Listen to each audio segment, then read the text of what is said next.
fascinating stuff happened across the globe. How did it affect Australia this week and their own big news story as well to do with social media legislation? We're joined by our Australian correspondent, Leah from Australia, Leah for Sydney. Jaqui Lane joins us now. Jack, I can't see you. How are you? Hope you're well. I'm here. I can see you. Oh, you're a bit lucky then, aren't you? Very lucky. Wash my hair and put lipstick on, especially. Everybody else can see you, Jack. I just can't. So, I'm blind to your obvious charms. There we go. I'm trying hard. Yeah, you're doing well. Gosh, it gets harder as we get older too, I have to say. Listen, Jack, first of all, reaction of the Australian government, parties, etc., society, culture, newspapers to the election of Donald Trump and a remarkable victory in the United States this week. I think it depends who you talk to, as usual. I think that the Labor government is trying to kind of peel back Kevin Rudd's rude comments about Donald Trump. Oh, yes. Actually, remind our listeners, will you, what happened? So prior to becoming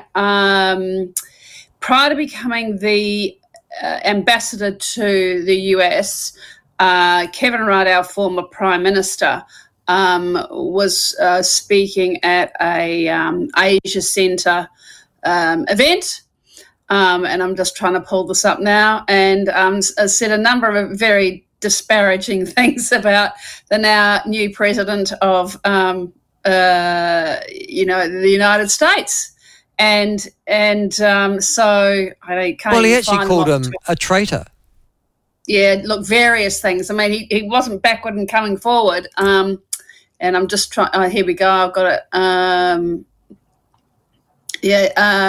Trump is the most destructive president in history. Yeah. And before his diplomatic appointment, a traitor to the West. In various social media posts. So there was a news item yesterday that they've stripped all those comments from the on social media. But hey, you know what? They're out there. Yeah, it's a bit late now.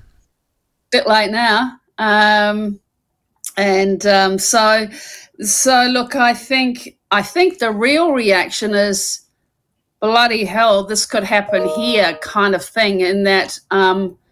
You undereducate and you ignore a certain section of your society at your peril. Clearly a bunch of people have felt that the Democrats don't represent them anymore, and I think there's an increasing group of Australians who feel left behind, left out, and a bit sick of the politicians from all sides flying around in Chairman's Lounge and getting free upgrades and being completely out of touch. So I think politicians here are actually pretty shocked and planning what they need to do before the next election here in May next year. Our politicians here weren't as shocked, I have to say. In fact, prior to the election, I think Jaqui picked Donald Trump to win. He thought he'd win on the basis of what he knew. And he was a good friend of Barack Obama's as well, Jaqui. Right. Winston Peters said, well, we thought he'd win as well, Trump. So it didn't come as a universal shock. In fact, Peters said last night that the New Zealand Foreign Affairs had been working on dealing with, the Trump administration, because obviously they're going to have to change, particularly issues around tariffs and things like that. It's almost irrelevant as what you want. Was the Albanese government convinced that Harris would win, or were they just pragmatic about it and go, well, just take... Yeah, no, look, I don't think, either side here, no one was really convinced that Harris would win. And if they listened to anything, no one was prepared to call it. I think everyone's a bit shocked about the size of the victory. The fact that they've got Senate, and I'm not quite up to speed, but I don't even know, they might even get the House of Reps. I mean, I think that's shocked everybody. Yes, well, 2 years of Donald Trump and Donald Trump with support from the entire Congress, no question about that. Now, having said that, but I'm not going to quite go away from this just yet. Rudd's the Australian ambassador to Washington. He's made Correct. these incredibly nasty comments, very undiplomatic comments. Yeah. I assume he never thought that Donald Trump would ever get back into Parliament, so he didn't have to worry about it. Boy, with this, that's another classic Kevin Rudd misjudgment. Seriously, he can't stay there, can he? Because, I mean, the new administration, and they're not going to deal with somebody like that, are they? Well, you would have thought not, and Dutton, Peter Dutton's already said he needs to go, and Kevin's staying firm and Albo's backing him, which I think is ridiculous. I mean, it is. It's Kevin just thinks Kevin's the most intelligent, wonderful person on the planet, and he's totally out of line. Should never have said it in the first place, even though the comments were made prior to him becoming ambassador. He should never have been appointed, and he should certainly not be there now, in my view. Yeah. Okay. All right. Now, the thing that's fascinated me also this week, and it's an extraordinary. So we've only just heard about it now. We're going to be following up this in New Zealand because we do tend to ape you a bit, obviously being a smaller country, is to do with social media and 16-year-olds. Now, interestingly, this week I had a chat with a sociology professor, Mike Grimshaw, and he's been teaching in the university sector for 30 years, he said. He's an old history graduate from Otago University. And he made the point on the show this week, Jack, that that kids that are coming into university these days are in many ways functionally illiterate. Not only can they not spell, but they can't put a sentence together, and they can't coherently write or express an opinion.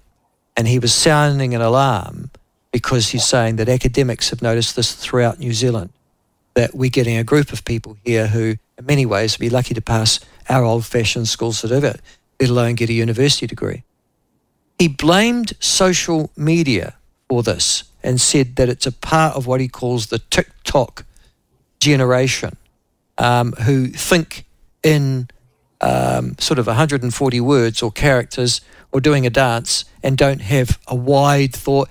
He made the point that nobody reads a book anymore of that generation, so they don't have the ability to think deeply. Now, what's happened in the United States, in Australia in connection with that? So we've now got a law that's going through to ban anybody from 16 years younger from social media. Good luck with that one. That's incredible. How they think they're going to enforce it. They're saying that they're going to hold these social media companies to account. Well, how are you going to do that? And look, there's two very clear views about this. One view, and I saw the news last night, there was a father who lost his, I think, 15-year-old daughter who suicided because of trolling on social media. And he was there when it went through the parliament, and he said this needs to happen. Our young children, but it's an awful place for young children because of the trolling and stuff like that. And then you have the other side of the argument saying that that the social media companies have engineered this not just for young children, but society, we need to protect young children from themselves. And so the debate always was around the age. But there are two quite distinct views around this. I have the view that I don't think it's a good idea. Most young children, not all, have parents. And most parents, some, or whatever, should be responsible parents.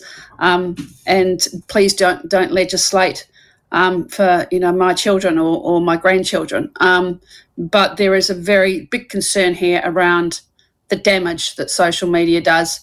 And oftentimes for kids who are under stress, social media is the only form of connection they have but you're dead right. You know, young kids still do read books.